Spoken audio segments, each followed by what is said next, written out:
Oi, tudo na paz? Muito bem-vindo você que nos acompanha aqui no canal Chanel Pensador. Aqui sempre trazemos todas as sextas-feiras um tema novo, para nossa edificação. E o tema de hoje é a continuação de um vídeo anterior que tem o título Os Dinossauros e a Bíblia. Nós estamos aqui na parte 2. No primeiro vídeo dessa série nós vimos que a Bíblia relatou alguns dos dinossauros daquela época, com nomes diferentes. Talvez você ainda esteja se perguntando, mas a existência dos dinossauros não poderia causar alguma contradição bíblica? Claro que não, queridos. Pelo contrário, geralmente tais dúvidas estão relacionadas principalmente sobre a idade da Terra. Seguidores de Darwin dizem que os dinossauros viveram aqui há milhões e milhões de anos. E nós já argumentamos que isso foram erros de cálculos, do grupo dos evolucionistas. Entendemos através da Bíblia Sagrada que a Terra indica ser um planeta muito mais jovem do que se imagina. E entendemos também através da Bíblia que Deus criou todas as coisas, todas as criaturas, conforme Apocalipse capítulo 4, versículo 11. A Bíblia fala ainda de todos os grupos de animais em que os dinossauros estão incluídos. Vamos para Gênesis capítulo 1, versículo 21, está lá escrito: Deus criou grandes animais marinhos, ou os monstros Deus criou. Deus criou todos os animais rasteiros, já Gênesis 1, 25, e ainda diz mais: Deus criou todos os animais selvagens da terra. Sendo assim, podemos refletir sobre o tema que estamos abordando nessa série de 3 vídeos, os dinossauros e a Bíblia. Então, queridos, é surpreendente conhecer um pouco mais sobre esses animais na Bíblia Sagrada. Portanto, então, te convido, vamos entrar um pouco mais nessa história? Vamos nessa! Antes, eu quero te convidar, te lembrar, se você não se inscreveu ainda em nosso canal, se inscreva e depois acione lá o sininho para você estar recebendo sequência de vídeos, deixe o seu joinha, compartilhe esse link, esses vídeos aí nos seus grupos, nas suas mídias e nos dê esse apoio. Que Deus te abençoe. Canal Chanel Pensador, pensando nas coisas do alto. Pois bem, caros ouvintes, no vídeo anterior nós citamos alguns tipos de dinossauros da Bíblia. Entre eles nós citamos o Behemoth, discutimos ainda sobre a origem e a etimologia da palavra dinossauro, que não se encontra na Bíblia, e por quê. Mostramos quais e por quem foram encontrados os primeiros fósseis no mundo, e ainda aqui provaremos que na América do Sul, já falamos muito no vídeo anterior, a América do Sul é um dos maiores e melhores campos de paleontologia do mundo.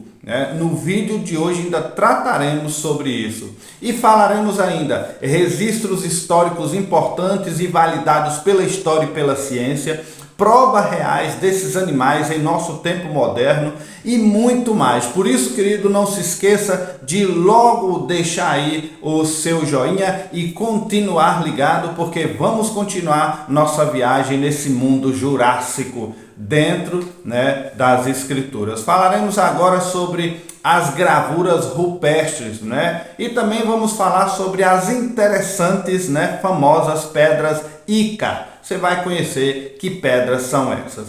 As gravuras rupestres é o termo que denomina as representações artísticas pré-históricas realizadas em paredes, tetos, outras superfícies de caverna, abrigos rochosos ou mesmo sobre superfícies de rochas ao ar livre.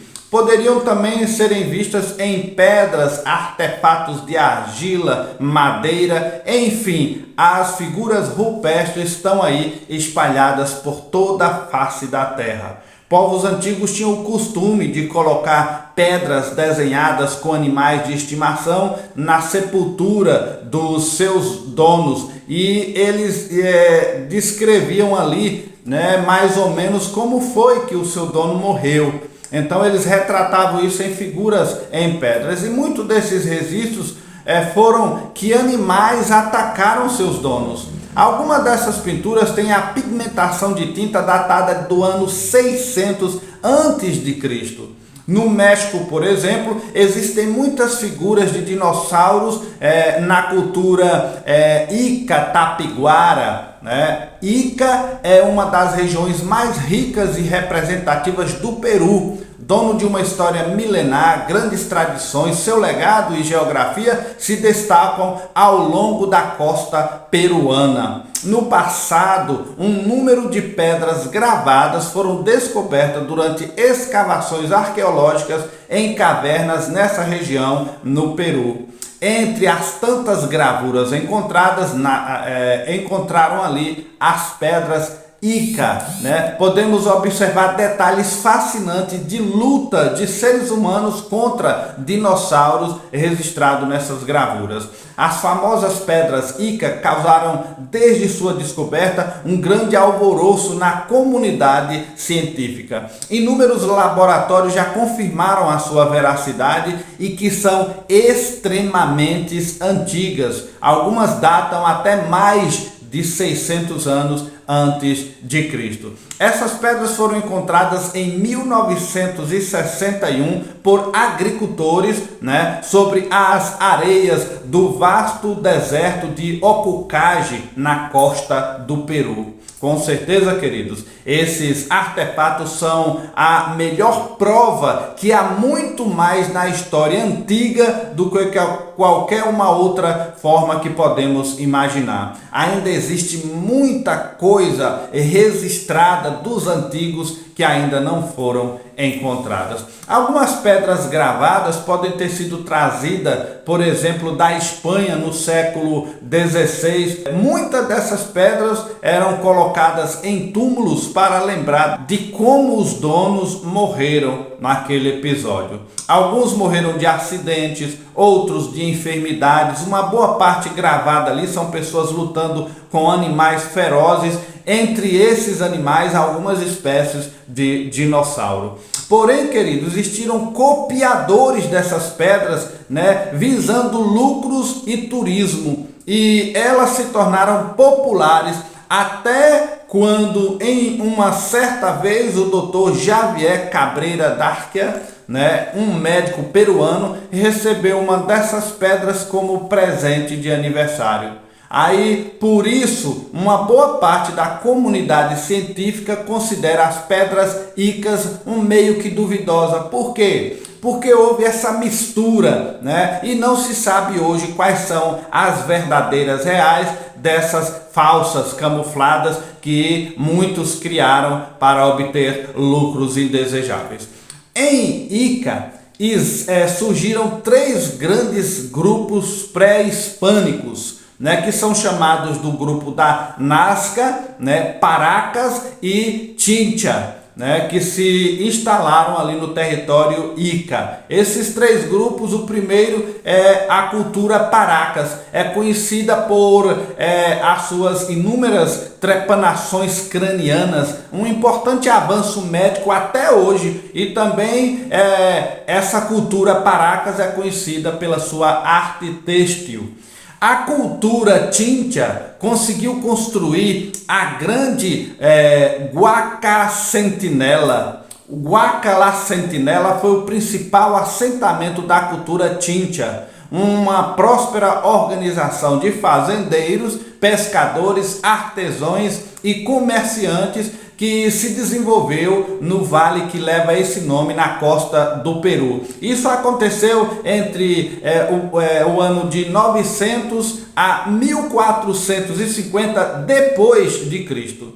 A cidade Chincha de La Centinela é formada por dois grandes conjuntos de pirâmide. A primeira, que leva esse nome, La Centinela, e Tambor de Moura, ocupado ali uma área de mais ou menos 75 hectares.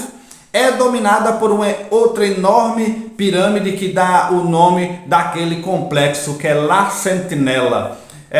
Por último, quem já não ouviu falar das gravuras de Nazca, né? Também chamada as linhas de Nazca, né? São gravuras incorporadas no deserto quente. Essa região é conhecida por essas gravuras enormes que são vistas do alto, feitas no solo do deserto, né? A Sechura, no sul do Peru, é o deserto onde se encontram essas gravuras. Elas foram criadas pela cultura Nazca entre os anos 500 antes de Cristo a 500 depois de Cristo, por pessoas fazendo incisões no solo do deserto, removendo seixos, deixando pó e cores diferentes, né, fazendo ali com que essas gravuras fossem expostas.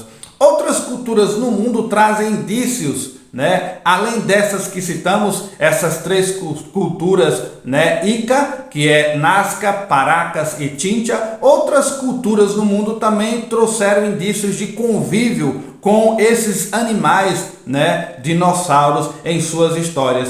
Como poderemos destacar aqui os maias, os astecas, né, os americanos, os índios americanos e até mesmo egípcios trouxeram indícios em gravuras rupestres de convívio com os dinossauros.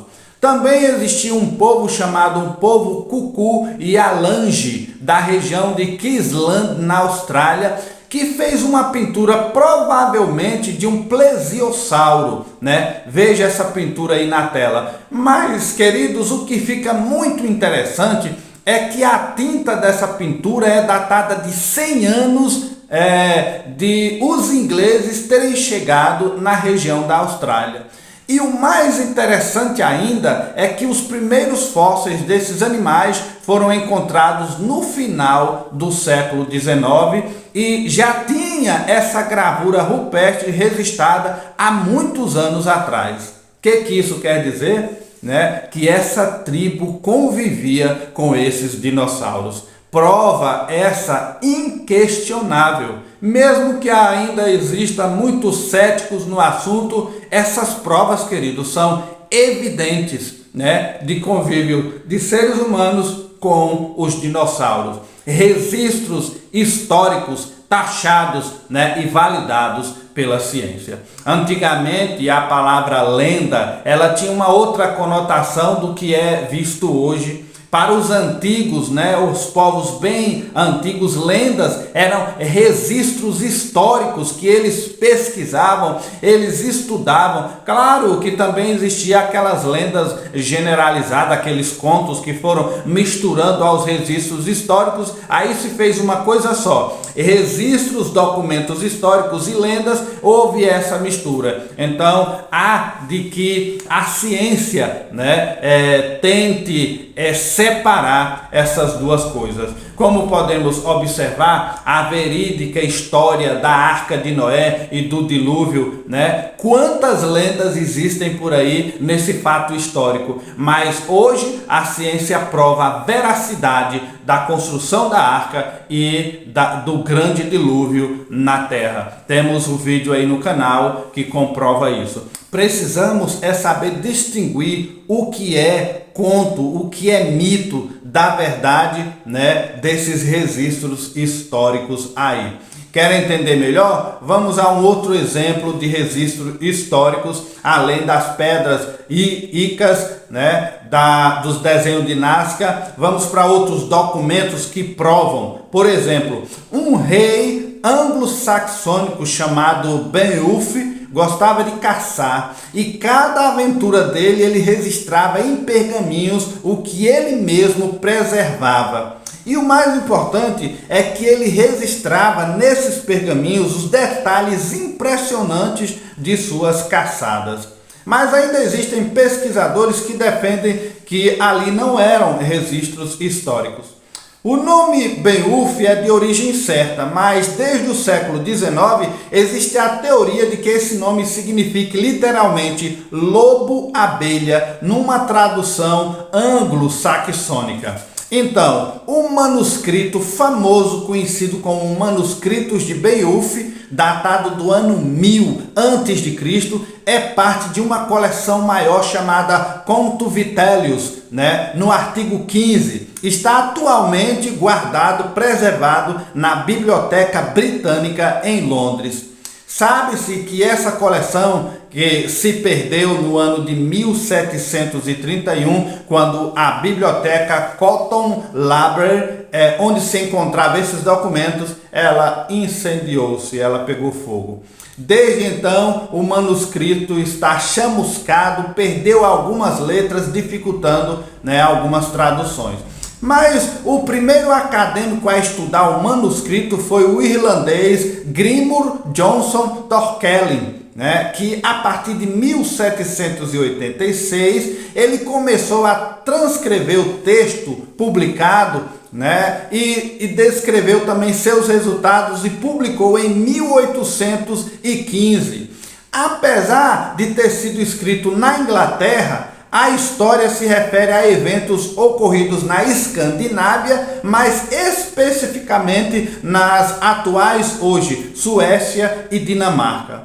O registro foca os feitos do rei Beowulf, considerando um herói da tribo dos Getas, e com sua excepcional força, coragem, ele livra os dinamarqueses da ameaça de 2 monstros. Depois ele combateu esse último monstro, e matou numa batalha que também acabou por custar-lhe a própria vida. O único manuscrito existente do rei Beowulf data do século XI, mas acredita-se, querido, pelo teste no pergaminho, que possa ter sido escrito bem antes. Por quê? O registro consta alguns eventos e personagens possivelmente históricos que são encontrados no século 5 e 6.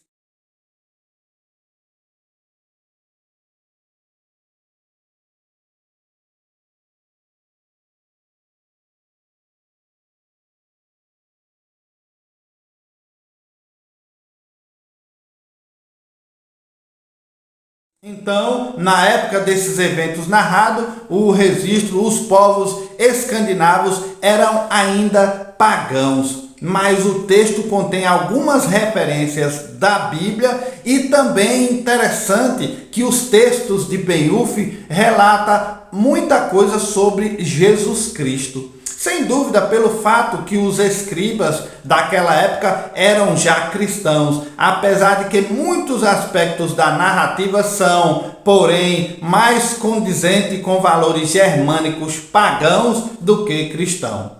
Beowulf entra nas suas batalhas convencido de que não é apenas sua capacidade que decide o resultado, mas também uma força sobrenatural que caía sobre ele. Aí é que pende mais, para o lado da divindade. De fato, era um aspecto típico das sociedades germânicas, naquela época, creem com força, nas suas divindades. Mesmo assim, em outros textos, porém, o narrador ele atribui o resultado favorável da batalha do rei à vontade de Deus. Mas, partindo para o nosso assunto propriamente dito, vamos observar alguns trechos desse registro do rei, que se encontra hoje guardado no museu em Londres. Ele descreve assim esse pergaminho. Um réptil que voava e começava, então, ele descrever os detalhes desse animal. Aí continuava. A envergadura de suas asas teria cerca de 18 metros. Sua cabeça mais parecia a ponta de uma lança pontuda. Sua cauda também parecia com o formato de uma lança.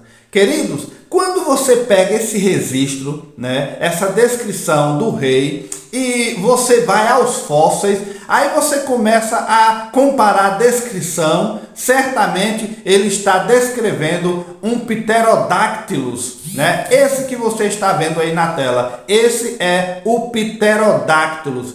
Em outra descrição, ele diz que era um monstro chamado Randel, que na tradução anglo-saxônica quer dizer aquele que mata com a boca. Pois naqueles tempos ainda não se tinha catalogado os nomes de cada dinossauro, né? Então eles criavam esses nomes. Ele consegue matar esse Randall. Poucos dias depois ele acaba morrendo por conta dos ferimentos desse monstro. Agora, queridos, antes dele morrer, ele descreve esse animal, né? E ele começa a dizer assim, que era um animal jovem, tendo 12 anos de idade, teria entre 6 a 8 metros de altura e que em alguns anos antes ele havia matado a mãe daquele animal. No seu relato, ele dizia que aqueles monstros haviam apavorado toda a região.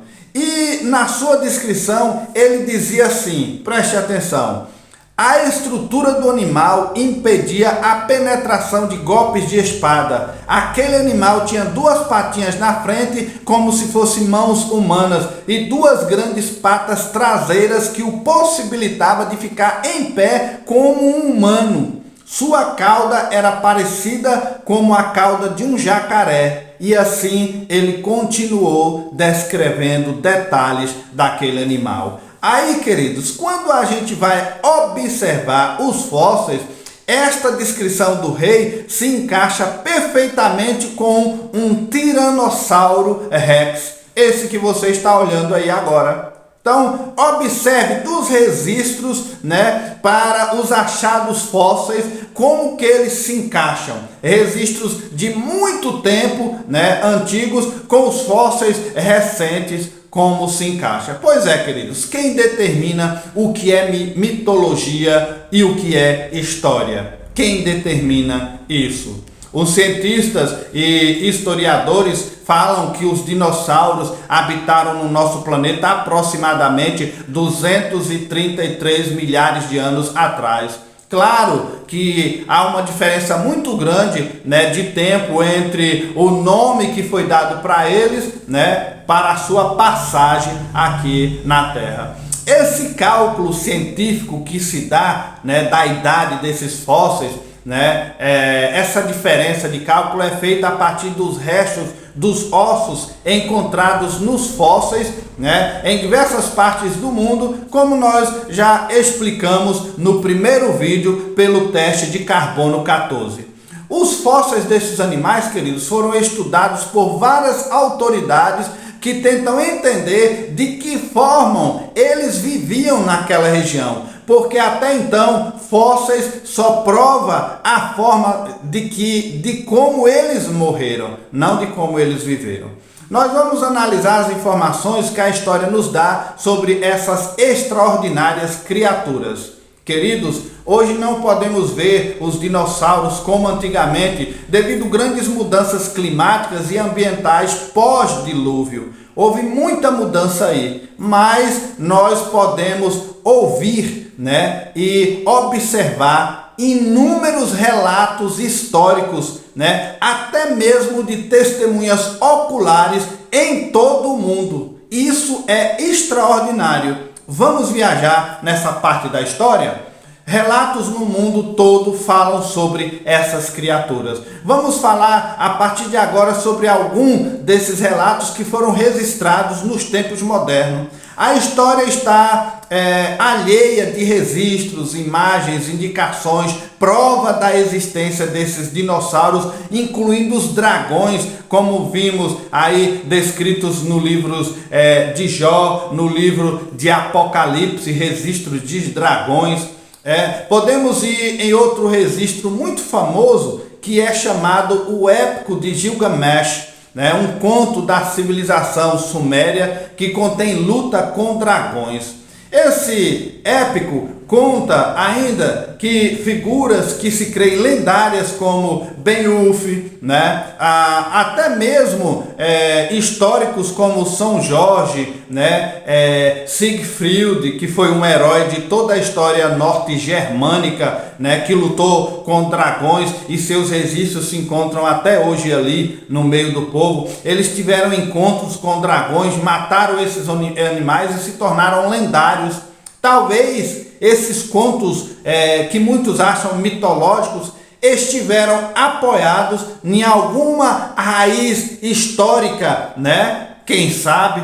O que sabemos, queridos, é que a existência de dragões naqueles tempos colocariam sempre o desafio aos guerreiros mais fortes de querer matar um deles para se tornar famoso e conhecido na história. Seria certamente uma boa forma de divinizar o herói em questão, né? Ele seria muito famoso e seria contado em toda a história. Alguns relatos e fatos históricos mais importantes que nós escolhemos de todos os fatos registrados no mundo, os mais importantes. Por exemplo, Marco Polo, né? Viveu na China durante 17 anos, no ano de 1271. Ele reportou que o imperador chinês criava dragões em seu palácio. No século IV a.C., Alexandre o Grande reportou que quando conquistava partes do que hoje é a Índia, os seus soldados ficaram assustados e recuaram por causa de grandes dragões que viviam nas cavernas daquela região. Os últimos governadores gregos do século II a.C. trouxeram dragões vindos da Etiópia. Livros antigos chineses reportam que algumas famílias chinesas criavam esses animais para fins medicinais ou de proteção. Daí se tornou então um dos 12 animais do zodíaco chinês. Nos tempos medievais, os escandinavos faziam referências a espécies de dragões que nadavam naqueles mares. Aí, registro dos vikings, né, mostravam que eles utilizavam na proa das suas embarcações cabeças desses grandes animais. O grande médico naturalista suíço Konrad Gessner, cuja obra tem o título História de Animais, que foi datado do século XVI, essa obra foi considerada marcante para o princípio da zoologia moderna. Ele disse na página 224 do seu livro que, diz assim: os dragões são muito raros, mas ainda criaturas vivas. É o que está registrado na obra de Konrad, Histórias de Animais, do século XVI, na página 224.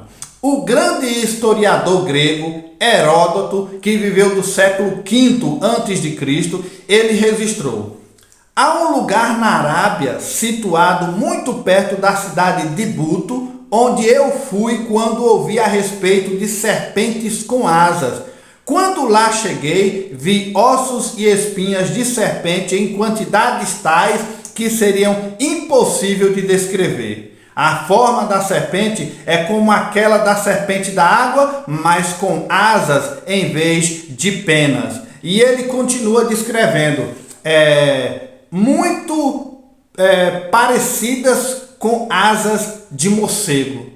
Isso foi registrado no livro Histórias de Heródoto, no trecho de Henry Clay, de 1850, entre as páginas 75 e 76.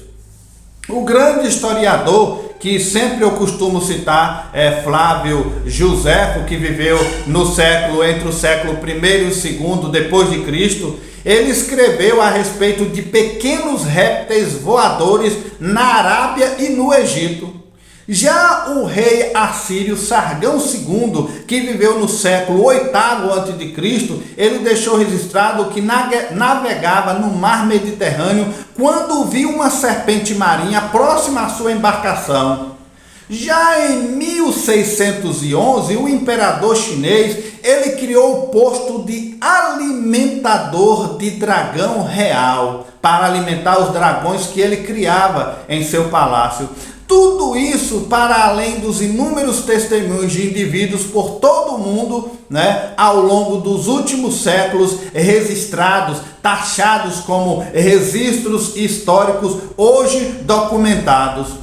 O astrônomo ateu, ele escreveu: a difusão de histórias de dragões nas lendas de muitas culturas provavelmente não é um acidente qualquer. Ele disse isso no seu livro Os Dragões do Éden, lançado em Nova York em 1977, na página 149. Claro, queridos, que ele não acreditou que essas histórias têm por base a realidade, né? O fator real, porque ele é ateu. A questão é: quem pode determinar a lenda mitológica de um registro histórico? A pergunta é: por que motivo pessoas como Marco Polo, Alexandre o Grande iriam contar histórias dessas se elas não forem verídicas? Por que eles se dariam por mentirosos? Por que iria o poderoso e destemido Alexandre o Grande dizer que as suas tropas ficaram assustadas com dragões que viviam em caverna se isso não fosse real? Logo quem? Alexandre o Grande. Por que razão iriam esses grandes historiadores, a exemplo de Heródoto, de Joséfo, falar a respeito de criaturas, né, que pela descrição são pterossauros, se eles não fossem reais no meio do povo? Nas escolas, nos livros de história que estudamos, né, quando fazemos ali o primário, nós não duvidamos de nada que nós aprendemos através daqueles livros ali, que até hoje se ensinam nas escolas. Mas quando são esses assuntos, né, dessa forma, eles não registram e muitas vezes duvidam. Por que será, né, que alguns registros que são validados não entram na parte histórica dos nossos ensinos? Presta atenção comigo e pense: por que razão os chineses iriam incluir no seu zodíaco um animal mitológico juntamente com 11 animais reais? Todos os restantes 11 animais estão vivos hoje e são considerados reais naturalmente, né? Tem um que muitos não acreditam, mas está lá entre os 12.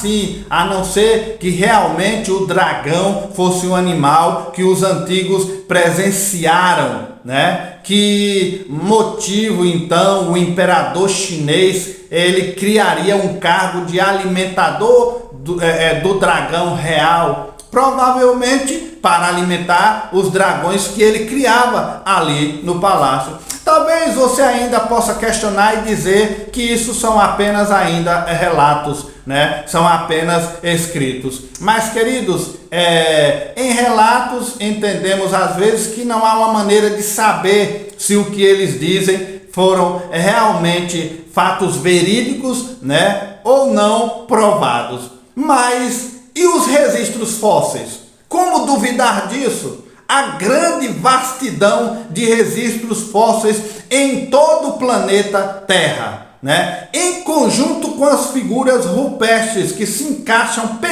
perfeitamente. Não temos dúvida de que essas descrevem a história real que de fato aconteceu, né? Olha, a porta de Estar, né? Essa que vocês estão vendo aí foi a 8ª porta da cidade mesopotâmica da Babilônia. Ela foi construída por volta do ano 575 a.C., no século VI, por ordem do rei Nabucodonosor II, né? Do lado norte da cidade. Esse Nabucodonosor II foi o mesmo do tempo de Daniel, dos 3 jovens na fornalha. Foi esse rei.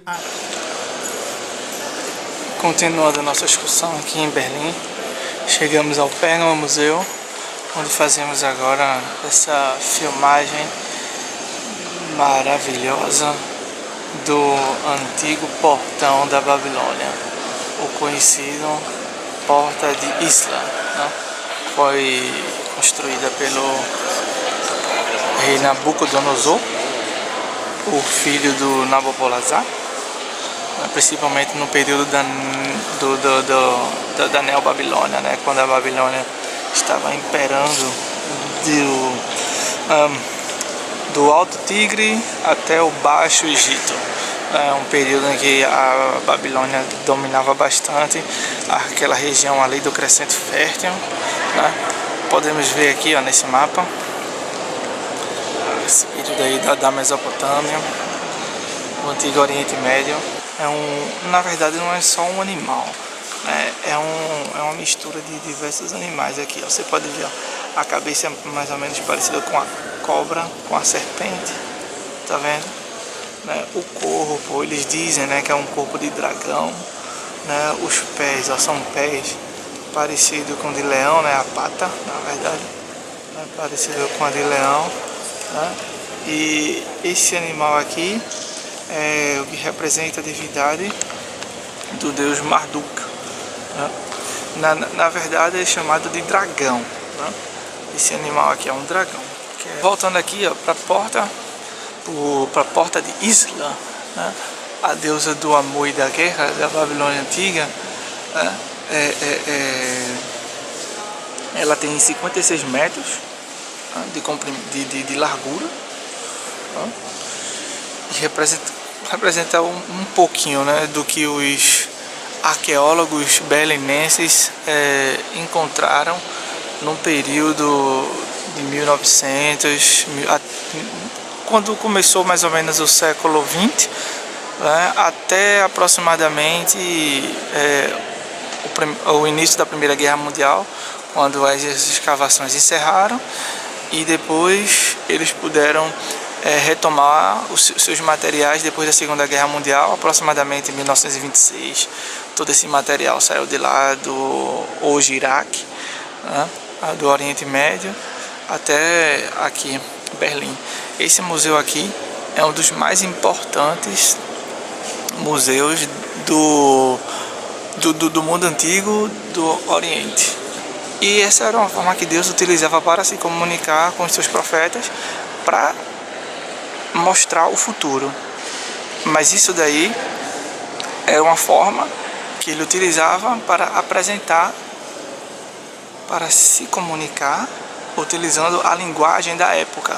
Ele não se comunicou apresentando uma outra forma, em sim uma linguagem da época. É fascinante você estar aqui, você fazer também esse link com a Bíblia, porque você vê, né, como se encaixa a história, né, com o que a Bíblia ela apresenta, né?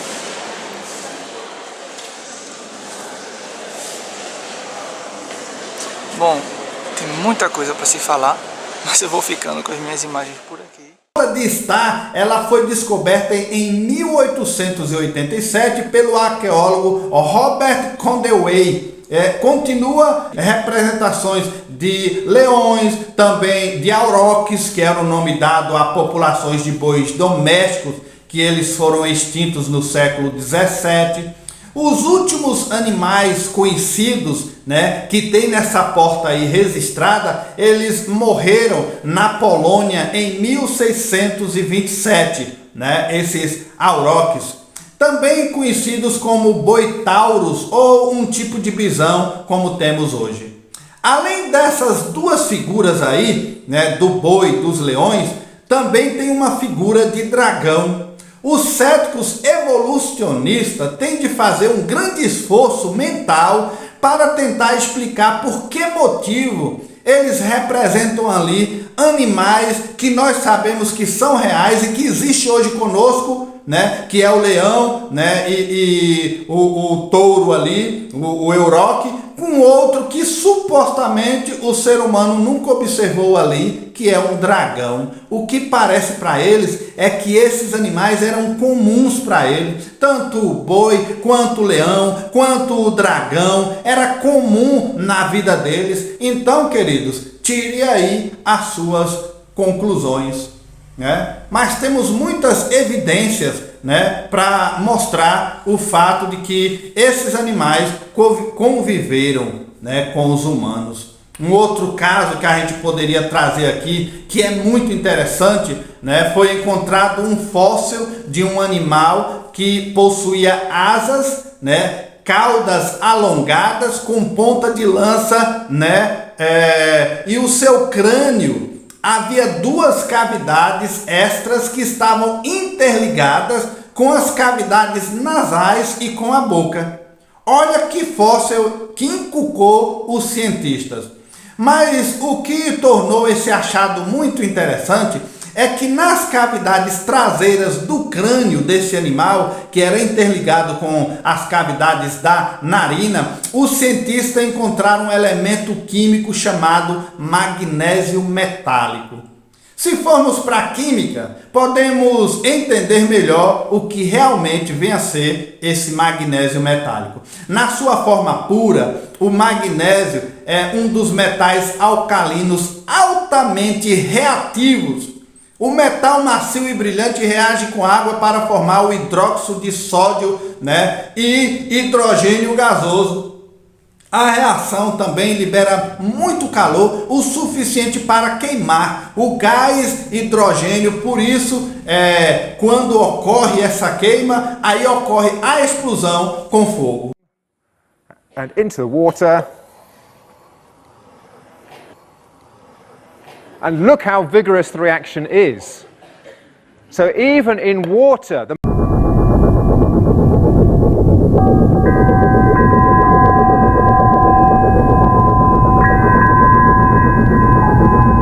sort of emissions in the reactions of rubidium and sodium, or whether it is just the hydrogen gas burning, because we've also seen in some of our videos that hydrogen gas in the absence of excess air will burn with a reddish colour. Final demonstrations, as promised, we're going to experiment with the larger blocks of sodium metal.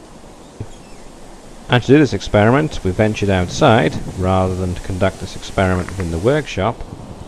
We set the cameras up and chucked a rather large block of sodium metal into a lake of water, and after a few moments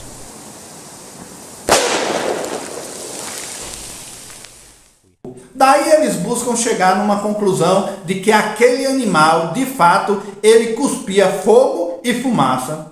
Mas tudo bem, queridos, que dos 3 que eles encontraram, eles só acharam vestígios de magnésio metálico em um só. Mas mesmo assim, isso torna muito sugestivo, que animal seria esse? E eu deixo aí para vocês tirarem suas conclusões, ok? Mas um outro interessante acontecido foi que um trio de paleontólogas amadoras, conhecida como Rock Chicks, em Queensland, na Austrália, ela encontrou um plesiosauro, porém foram restos fossilizados do crânio. Essa espécie era mais conhecida como elasmossauro, de pescoço longo, de mais ou menos uns 100 mil anos de idade, foi encontrado o crânio, o pescoço e a metade frontal do corpo desse animal. E isso foi encontrado juntos num fóssil só. O museu da cidade já possuía crânios desses animais no acervo, junto com outros corpos, mas esse crânio conectado a um corpo provou ser indescritível para eles. Era fascinante encontrar, daquela forma ali preservado. Uma das Rock Chicks, como os paleontólogos amadores se autodenominam, essa daí da foto é Cassandra Prince, foi quem descobriu esse dinossauro enquanto fazia uma busca em sua fazenda de gado no oeste da cidade, no mês de agosto de 2022. Uma outra coisa fascinante está registrada também na história, no mundo jurássico, foi um acontecido de 1925. Observe o ano, queridos, 1925, praticamente recente, quando a gente fala de um assunto que estamos tratando há milhares de anos atrás. 2 milhas ao norte de Santa Cruz, na praia de Murray, na Baía de Monte Rei, na Califórnia, Estados Unidos, foi encontrada uma cabeça de dinossauro com 6 metros de pescoço nela. Olha a foto aí. Analisaram aquela cabeça e perceberam que era do tamanho de uma pessoa, com olhos pequenos, e um formato de bico de pato. Essas fotos que vocês estão vendo aí na tela, preta e branca, foram tiradas 5 dessas fotos naquela época. E o corpo fedorento, desse animal tinha pernas parecidas com o elefante e ostentava uma barbatana de cauda como de uma baleia, porém bem diferente de uma baleia comum. Alguns observadores até acreditavam que a carcaça fosse de uma baleia, enquanto outros acreditavam que fosse uma variedade de plesiosauro de pescoço comprido ou mesmo uma serpente marinha. Depois de examinar minuciosamente a carcaça, o renomado naturalista L. Wallace concluiu que a criatura não poderia ser uma baleia, e poderia ser algum tipo, sim, de plesiosauro, pois a pele da baleia, a pele de um tubarão, era totalmente diferente da pele daquele animal. Eram diferentes, provavelmente foi preservado ao longo dos anos por estar congelado em algumas das geleiras daquela região e subsequente apareceu pelo derretimento glacial do gelo naquela região ali. A informação fornecida poderia permitir aos paleontólogos decifrar outros fósseis mantidos em vários museus do mundo. Era óbvio, queridos, que as características encontradas daquele animal apontavam para um plesiosauro. E o interessante é que os originais daquelas fotos nunca foram encontrados porque os evolucionistas da época deram fim para abafar o caso. No mesmo período, um jornal americano conceituado da região, ela publicou essas fotos. Mesmo assim, se você fosse no acervo daquele jornal e fosse buscar os arquivos, o jornal que continham aquelas fotos, você não ia encontrar uma única edição, porque estava faltando ali, justamente a edição que continha aquelas fotos. Aí você vai seguindo o tempo, buscando na história. Mais interessante é que depois desse acontecido 10 anos, uma família daquela localidade, mãe e filho, estava arrumando o escritório do pai que havia falecido. E o que eles encontraram naquele escritório? 5 exemplares do jornal das fotos daquele dinossauro que ninguém encontrava mais. Isso é para você ter ideia, do tanto de coisa que desaparece por aí, para abafar o caso. Essa foi a primeira vez que foi encontrado um crânio de dinossauro, conectado ao seu pescoço. Mas a cabeça, o crânio desse dinossauro está arquivado hoje na Academia de Ciências da Califórnia. Isso é interessante. Já em 1977, preste atenção, um barco pesqueiro na Nova Zelândia, olha que caso interessante, ele capturou um animal com mais ou menos 20 dias de morto devido ao seu estado de decomposição, forte mau cheiro que estava ali. Eles tiraram fotos. Eles também tiraram um pedaço daquele animal e levaram para um laboratório. Alguns pesquisadores, porém, acharam que se tratava do resto de um tubarão-baleia. Ao analisar com mais calma a amostra em um laboratório, pôde-se comprovar que não se tratava de um tipo de tubarão porque o tecido era diferente. As amostras apresentavam tecidos que não eram nem de tubarão e nem de baleia. Entende-se que se tratava dos restos também de um plesiosauro. Essa descoberta teve uma boa representação no meio científico e no Japão. O Japão chegou até a lançar um selo comemorativo trazendo a imagem de um plesiosauro prestigiando a descoberta. O professor Yoshinori, diretor do Centro de Pesquisas de Ciência Animal no Museu de Tóquio, ao ser entrevistado por um jornal, ele disse assim: não é um peixe, não é uma baleia ou outro mamífero réptil. Tem uma grande semelhança com plesiosauro e a pele é totalmente diferente da pele de qualquer outro animal marinho. Essa é uma descoberta muito importante, queridos, para nós seres humanos. Afigura-se que esses animais não estejam totalmente extintos por completo, Observe esses acontecidos. Tokio Shikama, outro prestigiado investigador, também acrescentou, em um depoimento que deu: deve ser um plesiosauro. Essas criaturas continuam a assombrar o mar da Nova Zelândia. Agora, em março de 1969, na praia de Tecoluta, no México, uma carcaça de uma cabeça de 35 toneladas de um animal marinho não identificado foi encontrada ali.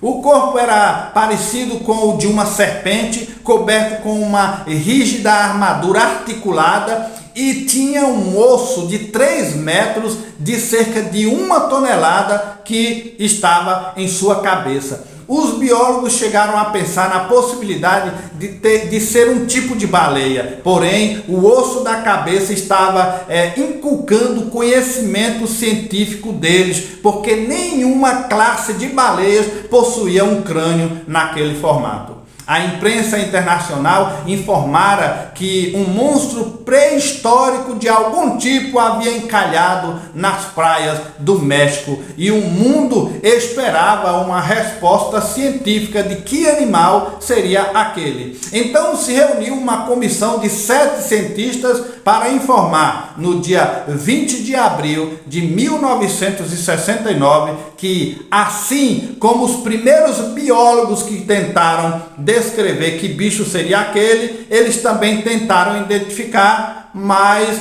eles não conseguiram explicar o formato daquele crânio, aquele osso de 3 metros na cabeça daquele animal. Então ficaram sem respostas. Pois é, queridos, são os casos misteriosos dentro da paleontologia, são os mistérios.